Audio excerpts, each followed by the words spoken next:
Welcome to English Practice Stories.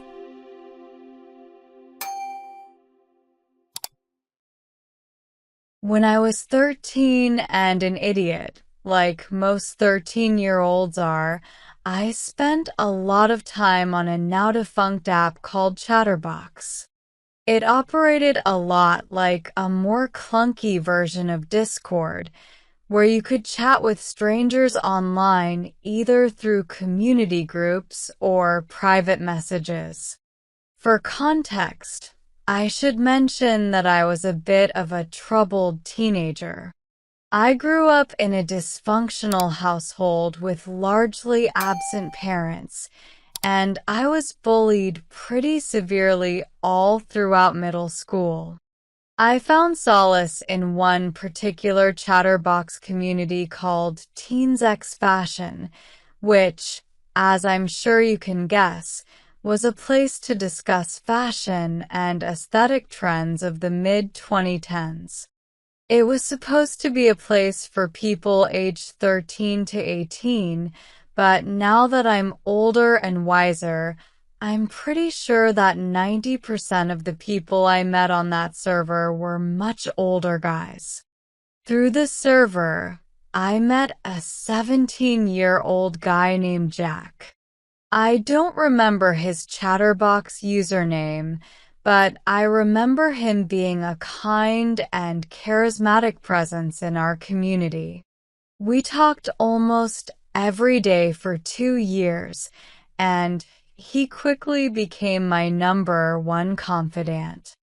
From the time I entered high school at age 14, the bullying got worse, as did my home situation, and though I was never diagnosed by a professional, I'm pretty sure I was depressed. I began having some suicidal thoughts, and when I told Jack about them, he seemed sympathetic. I don't blame you. This world is such a shit show. I think about ending things sometimes too. I was pleased that he, unlike my school guidance counselor and the few other people I'd told about my thoughts, didn't just brush them off and promise me things would get better. I found myself oddly charmed by his candidness. "You're still pretty young," he texted me once. "Maybe wait a year or so. Give life another try. If it hasn't gotten any better by then, let's talk some more." I took his advice and waited for things to get better, but I saw no light at the end of the tunnel. By the time I was 15, I dropped out of high school, I barely left my room, and I was having trouble performing basic tasks like brushing my teeth. When I told Jack about my state, he said, "Honestly, I haven't been doing well either. I bought some cyanide pills a few months ago. I'm just waiting for the right time." I was surprised to hear this. Jack had always seemed like a pretty happy-go-lucky guy. After thinking about what he said for a few weeks and doing some research on the pills he mentioned, I asked if I could buy a few off of him, just in case, and he agreed. I suggested he ship them to me, but after some discussion, I was shocked to learn that we both lived in the same state. I didn't want to give him my home address, the only intelligent thought I had throughout this whole ordeal, and so we agreed to meet in a public place, a coffee shop about an hour away from where I lived. A few weeks later, our agreed-upon meeting date rolled around, and I took the bus to the coffee shop. I had the selfies he'd posted to Teens X Fashion as references, but when I entered the shop and looked around, I didn't see anyone who vaguely resembled the pictures.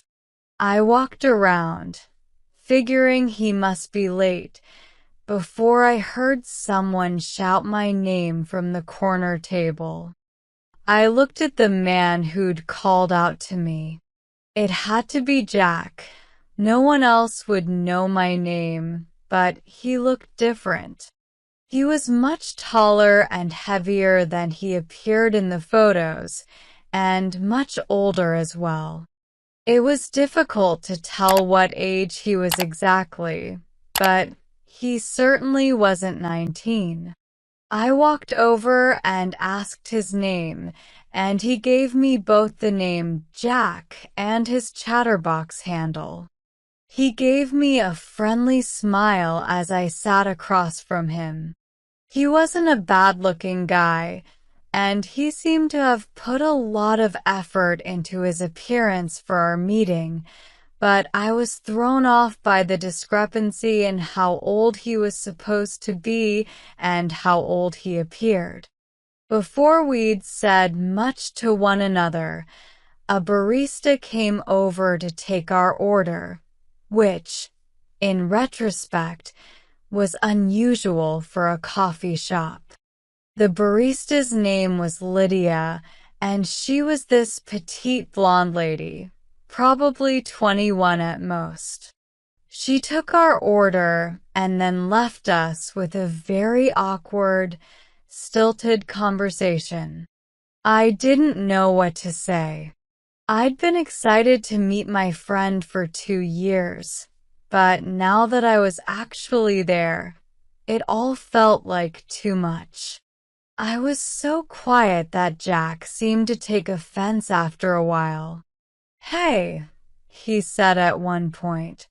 I hadn't even realized I was averting my eyes from his, but when I looked up at him, he was giving me this weird, almost pitiful look. "You're mad because I gained weight, aren't you? You think I'm ugly."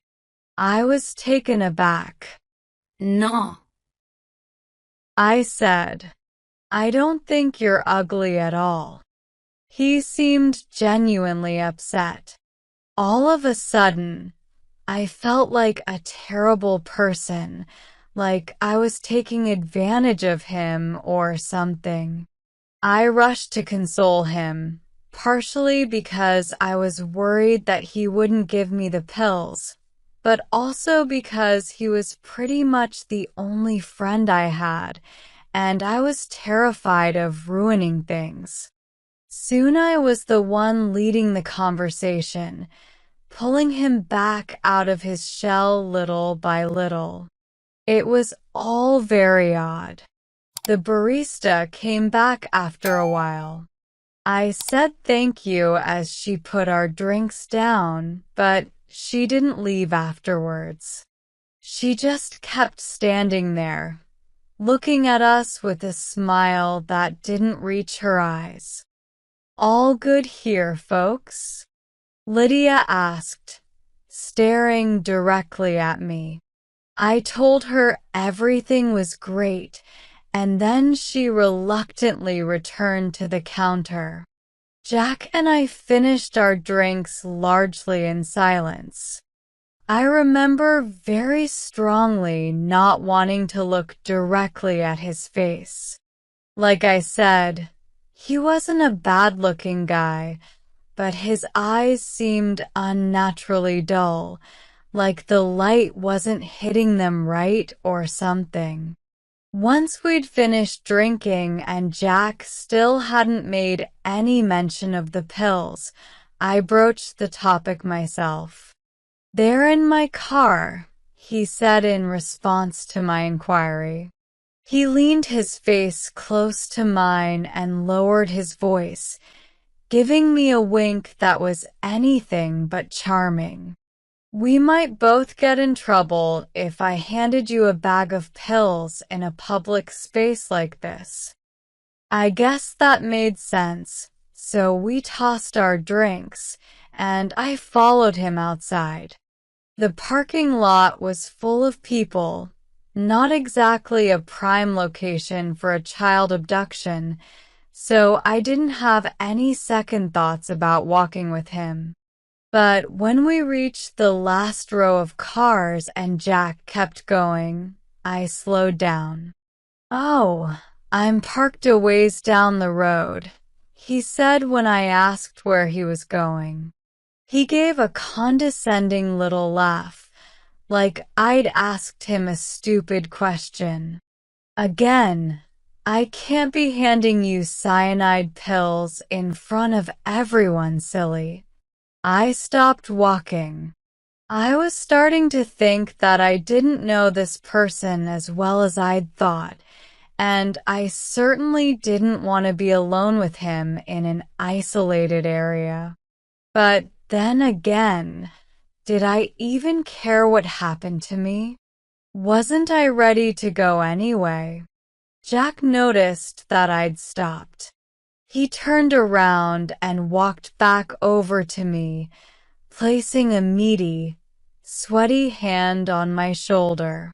Even in the direct sunlight, his eyes looked strangely dark. "Come on now," he said gruffly, and he started guiding me further from the parking lot. It was then that I realized that, despite all my misgivings about the world, I really did still care what happened to me. I didn't want to be hurt. I didn't want to die. I raised an arm and tried to push Jack's hand off my shoulder, but he tightened his grip so hard that I thought he was about to break a bone. I thought I was done before a shout from behind us startled us both. "Hey, stop right now." I turned my head towards the parking lot and saw the barista from earlier running towards us at full speed. "You stop right there." Now this woman was maybe 4 feet 11 inches, and I'm pretty sure Jack could have picked her up and thrown her like a football if he wanted to, but her voice was loud and strong, and as she yelled out, she attracted a lot of attention. As soon as he realized we'd been spotted, he let go of my shoulder and made a run for it.